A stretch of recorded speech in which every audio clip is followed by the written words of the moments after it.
बाद स्वागत है आपका बिहार झारखंड बुलेटिन में। आपके साथ मैं हूं श्वेता तिवारी। इस बुलेटिन में बात होगी रामगढ़ की, जहां रामगढ़ में मां तारा मंदिर में मां तारा की प्राण प्रतिष्ठा को लेकर भव्य कलश शोभा यात्रा निकाली गई। आगे बात करेंगे रोहतास की, जहां ज्वाइनिंग न मिलने से परेशान गृह रक्षक अभ्यर्थियों ने जिला समाहरणालय में दिया धरना। ऐसी तमाम खबरों पर विस्तार से चर्चा करेंगे। रामगढ़ में मां तारा मंदिर में मां तारा की प्राण प्रतिष्ठा को लेकर बुधवार को भव्य कलश शोभा यात्रा निकाली गई। ये शोभा यात्रा दामोदर नदी थाना चौक से प्रारंभ होकर चट्टी बाजार होते हुए बड़का जरा स्थित मां तारा देवी मंदिर पहुंची। कलश शोभा यात्रा में हजारों की संख्या में महिला एवं पुरुष श्रद्धालु शामिल हुए। पूरे नगर में भक्तिमय माहौल देखने को मिला। श्रद्धालु दिनेश प्रसाद कुशवाहा ने बताया कि मां तारा मंदिर का निर्माण कार्य पूर्ण हो चुका है। मां तारा की प्राण प्रतिष्ठा संपन्न होने के बाद गुरुवार से 9 दिनों तक प्रवचन का आयोजन किया जाएगा। इसके साथ ही श्रद्धालुओं के लिए अखंड भंडारे का भी आयोजन किया गया है।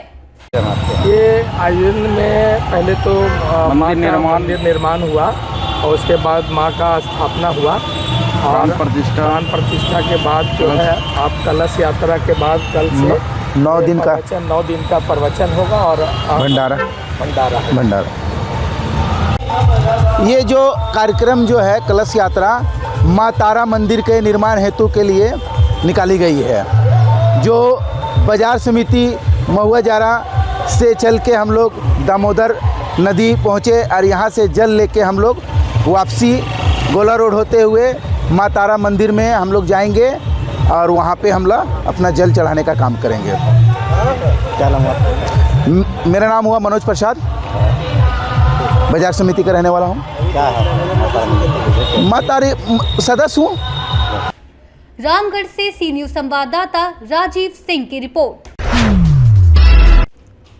राष्ट्रपिता महात्मा गांधी की पुण्यतिथि आज रामगढ़ के गांधी धाम में शहीद दिवस के रूप में मनाई गई।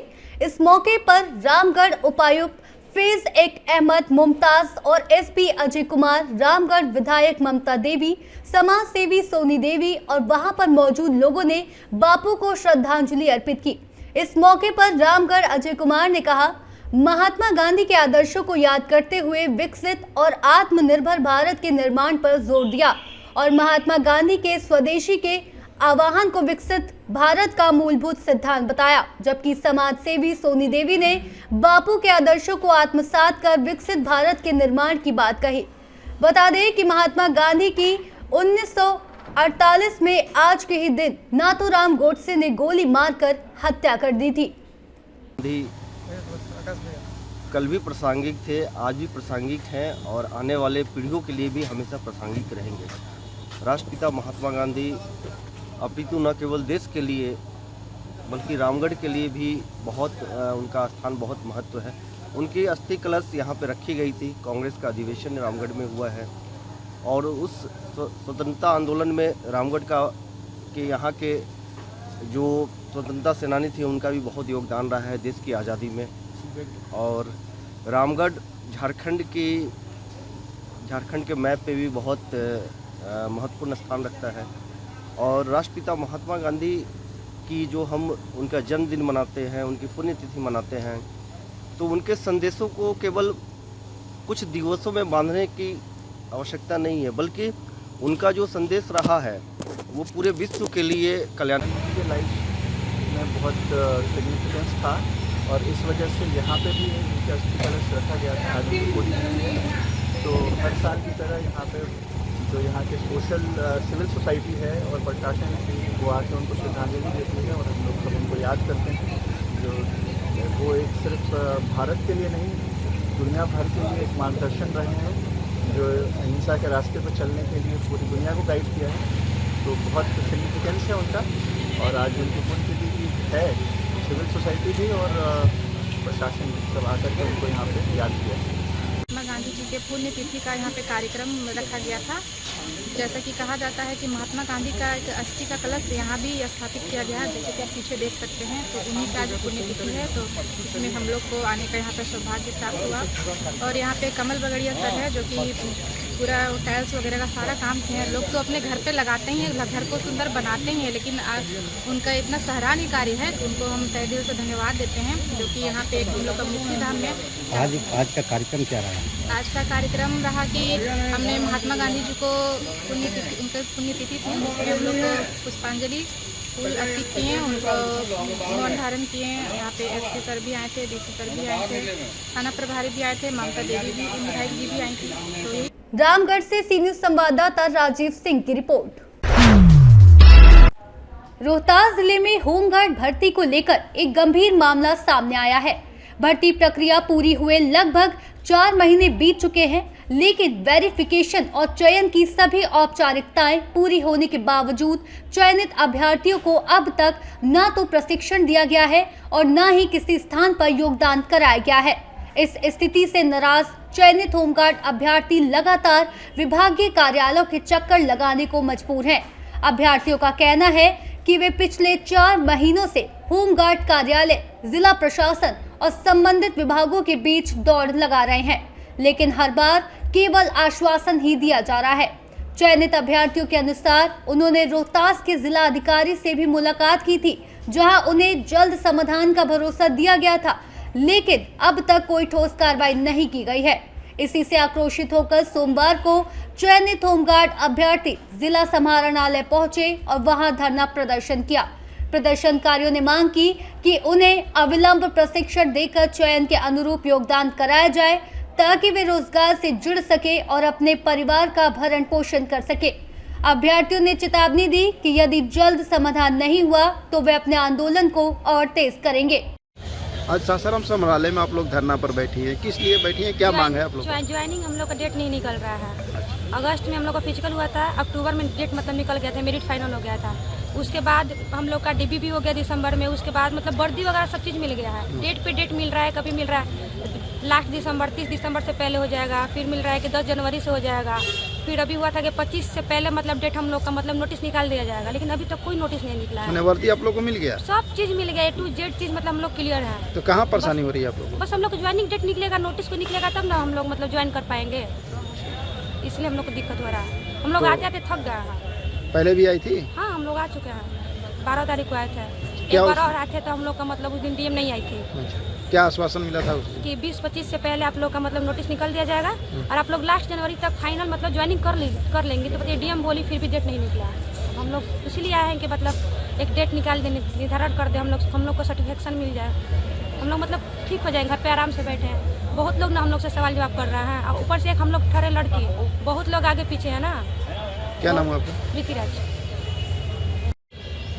आज सासाराम समाहरणालय में आप लोग धरना पर बैठे हैं, किस लिए बैठे हुए हैं? सर हम लोग बिहार होमगार्ड में सिलेक्शन हुआ है सर, सभी सिलेक्टेड बच्चे हैं, 559 बच्चे हैं जो जिसमें सर हम लोग का सिलेक्शन बिहार होमगार्ड में हुआ था सर। अभी तक सारा प्रक्रिया हो चुका है, लेकिन डिस्पैच के डेट नहीं मिल रहा है सर। लगातार 3 महीना 4 महीना से हम लोग को दौड़ाया जा रहा है, डीएम मैम के ऑफिस को चक्कर कटवाया जा रहा है, कमांडेंट सर के ऑफिस से चक्कर कटवाया जा रहा है, लेकिन हम लोग को तो निर्धारण जो डेट है हम लोग को इशू नहीं कराया जा रहा है सर। कब आप लोग चयनित हुआ था? हम लोग का सर जो फिजिकल हुआ था हम लोग का अक्टूबर में हुआ था। उसके बाद अक्टूबर से ही हम लोग का जो है डेट पर डेट दिया जा रहा है कि आप लोग चले जाइएगा नवंबर में, फिर दिसंबर में, फिर जनवरी में, पूरा जनवरी ख़त्म हो गया। अभी तक कोई सूचना हम लोग का नहीं आया है सर। मैम बोली थी कि 26 तारीख से पहले तक आप लोग का डेट मिल जाएगा, 26 तारीख के बाद आप लोग ट्रेनिंग सेंटर में चले जाइएगा, लेकिन ऐसा कुछ नहीं हुआ है सर। इसीलिए हम लोग 30 तारीख को सब लोग इकट्ठा होकर हम लोग मैम से रिक्वेस्ट कर रहे हैं कि मैम हम लोग को डेट दे दीजिए। सारा बच्चे परेशान है पूरा तरह से कि एक डेट मैम दे देंगी तो हम लोग चले जाएंगे। इससे पहले भी आप लोग डीएम से भेंट की थी? जी सर, हम लोग 12 तारीख को डीएम मैम के पास आए थे, तो मैम बोली थी आप लोग 28 तारीख को कैंप में चले जाइएगा, आप लोग का डिस्पैच चले हो जाएगा, लेकिन ऐसा कुछ हुआ नहीं है सर। जिसको लेकर आज धरना पर बैठे? जी सर, आज हम लोग 30 तारीख को आए हुए हैं यहाँ पे सर। नहीं होगी तो फिर क्या करेंगे? नहीं होगी तो हम लोग चाहेंगे कि गृह मंत्री से हम लोग मिले और अपने बात को उनके पास रखें और उनके द्वारा कुछ जो भी होगा प्रक्रिया जो हम लोग को माने होगा सर। क्या नाम है आपका? सर मेरा नाम दुर्गा दत्त कुमार है सर। रोहतास बिहार से सी न्यूज संवाददाता पंकज कुमार की रिपोर्ट। रोहतास जिले में यूजीसी द्वारा लागू किए गए नए नियमों को लेकर समाज में मिलीजुली प्रतिक्रिया देखने को मिल रही है। एक और SC, ST और OBC वर्ग के लोग इसे शिक्षा के क्षेत्र में सकारात्मक पहल बता रहे हैं। सामाजिक कार्यकर्ता परवेज अख्तर आलम का कहना है कि यह नियम वंचित वर्ग के छात्रों के लिए उच्च शिक्षा तक पहुंच आसान बनाएगा। उन्होंने सुझाव दिया कि ऐसे नियम मदरसा जैसी शैक्षणिक संस्थाओं में भी लागू किए जाए। प्रजापति समाज के गुरुजी ने इसे OBC छात्रों के लिए लाभकारी कदम बताया। वहीं राजद नेता ने नियम का समर्थन करते हुए सवाल भी उठाए और इसे सत्ता बचाने की कोशिश करार दिया। इस बीच सासाराम में भगत सिंह छात्र नौजवान सभा के बैनर तले यूजीसी के समर्थन में जुलूस निकाला गया। संगठन के नेता राहुल सम्राट ने सुप्रीम कोर्ट द्वारा कानून पर रोक लगाने का विरोध किया। यूजीसी कानून जो भारत सरकार जो संसद भवन से पास किया गया, उस पर सुप्रीम कोर्ट ने जो रोक लगाया है, उस रोक को हटाने के लिए हम लोग जो है अपनी मांग को और उसके खिलाफ विरोध प्रदर्शन कर रहे हैं। इसलिए कि ये जनता के और युवाओं के हित में नहीं है। कई तरह के जो है कानून जो है भारत सरकार ने बनाया, लेकिन सुप्रीम कोर्ट ने कोई उस पर रोक नहीं लगाया। लेकिन ये समानता का और शैक्षणिक संस्थानों में राजनीतिक भेदभाव के खिलाफ और युवाओं के जो है भविष्य के लिए जो कानून बना था, उस पर सरकार ये सुप्रीम कोर्ट ने जो रोक लगाया है, ये जनहित में नहीं है, जनता के और युवाओं के हित में नहीं है, देश हित में नहीं है। आपका परिचय? भगत सिंह छात्र नौजवान सभा के राज्य कमेटी सदस्य राहुल सम्राट। यूजीसी के लोग क्या कहेंगे आप? यूजीसी तो माननीय देश के प्रधानमंत्री महोदय अगर लाए हैं इस कानून को और सरकार ने लाई है तो ये तो स्वागत योग्य है। इसके कहने की क्या बात है। ये तो हम लोग चाह रहे हैं बहुत दिनों से, जो उच्च शैक्षणिक संस्थानों में जिस तरह से भेदभाव होती आ रही है और गरीब गुरबा वंचित शोषित तबका के बच्चों को वहाँ पे जिस प्रकार के प्रताड़ित किया जाता है, तो उसके लिए तो एक संजीवनी की समान है। यूजीसी का फुल सपोर्ट करता है, हम लोग तो करते हैं, हमारा संगठन भी करता है, हमारे लोग भी करते हैं। बहुत सारे उस मुद्दे पे बात भी चल रही है। DU की यूनिवर्सिटी और पटना यूनिवर्सिटी के बहुत सारे प्रोफेसर से भी हमारी बात हुई इसके बारे में। बहुत गहराई इस पे बहुत किताब भी लिखी जा रही है। 1-2 प्रोफेसर से हमारी बात हुई, इस पर बहुत। तो ये हम समझते हैं कि देश हित में है और सबके सम्मान के लिए है। ऐसा नहीं है, इसमें किसी प्रकार की कोई क्रिटिसाइज नहीं होनी चाहिए। स्वर्ण समाज के लोग इसको विरोध भी कर रहे हैं। ऐसा कुछ नहीं है, हम तो नहीं बोल सकते हैं कि स्वर्ण समाज के लोग ही विरोध कर रहे हैं। कि जिस तरह से न्यासी राठौर अपने ID पे लगा के यूजीसी का समर्थन कर रही है और बहुत सारे मतलब कि दिव्य दर्शन इलाहाबाद में जो जिस हिसाब से सर वहाँ कोचिंग सेंटर वाले IAS की कोचिंग से चलाते हैं, जिस तरह से यूजीसी जो है ये देश में एक नया माहौल खड़ा करके रख दिया है। यूजीसी आज सारे लोग जो मोदी के समर्थक थे, आज उनके विरोध में हमको लग रहा है कि सड़कों पे दिखाई दे रहे हैं। ये कानून जो है, हम तो एक कथा, देश को दिग्भ्रमित किया जा रहा है, देश को बांटा जा रहा है। कभी सर्दी, कभी गर्मी, कभी बरसात ने मारा और किसी को मजहब ने मारा तो किसी को जात ने मारा। कभी सर्दी, कभी गर्मी, कभी बरसात ने मारा, किसी को मजहब ने मारा तो किसी को जात ने मारा। ये आजादी की दुल्हन भी बड़ी किस्मत की मारी थी, जिसकी राह तकती थी उसी बारात ने मारा। हिंदू, मुस्लिम, सिख, ईसाई सबने मिल करके इस देश को सींचने का, संवारने का, सजाने का काम किया। लेकिन आज चंद राजनीति करने के चक्कर में आज इस देश को बांटा जा रहा है, टुकड़े टुकड़े विभाजित किया जा रहा है।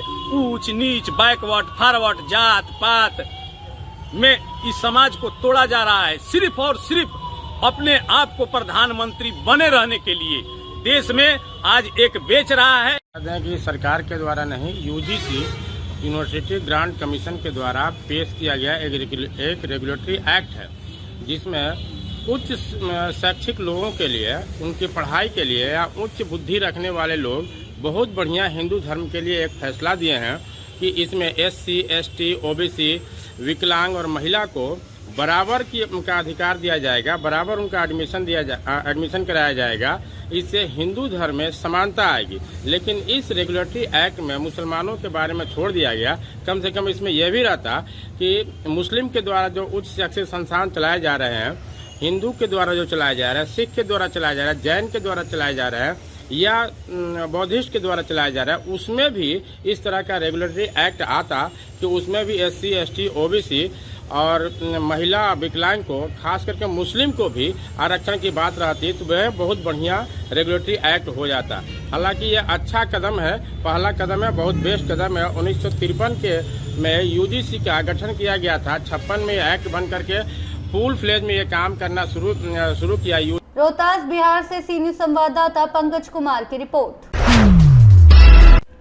रोहतास जिले में आज जिला पदाधिकारी की अध्यक्षता में सबका सम्मान जीवन आसान अभियान के तहत जिला जनता दरबार का आयोजन किया गया।